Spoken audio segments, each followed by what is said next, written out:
Hey, good afternoon. Happy new moon in Sagittarius tomorrow. And Sagittarius is all about the adventure of living. Without a vision, the people will perish, and the spirit is willing, but the flesh is weak. So it's about expansiveness and the expansiveness of our spirits, our aspirational side of ourselves. So this new moon has an aspect to Uranus and Taurus. There's a boatload of planets in Capricorn. So what that translates as is that the vision has to be grounded. It has to come into some pragmatic, earthy qualities to it, that there has to be some limit to it.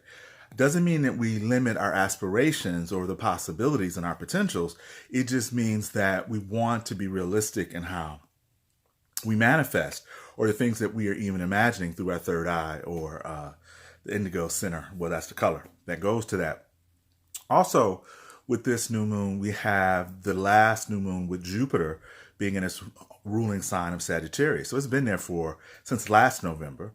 And so you can look at the last year and think, and it'll change on December the 2nd. But just look at the last year to see, well, what are the possibilities that you were looking to manifest in terms of your future?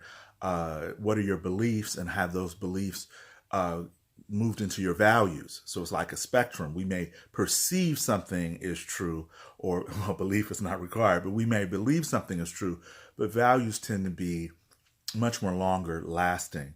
So with Mars and Scorpio until the first of the year, that can indicate looking at our compulsions, looking at how we can transform our relationship to our martial toddler self, how we'll act out. And Scorpio can easily carry resentments from the past, and resentments when we don't manage our expectations well, or we don't air things out. And helping us air things out is Juno, Jupiter, Zeus's wife in mythology. She's about equal and reciprocal relationships, and she's very strongly placed in the sign of Libra for now.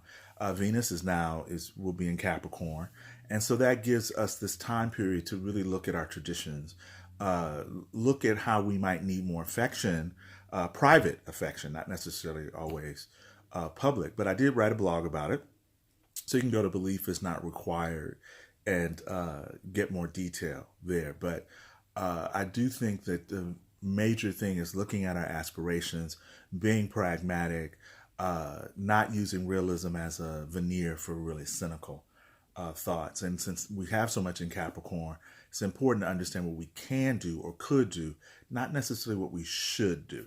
This is Quan out. Please have a happy Thanksgiving.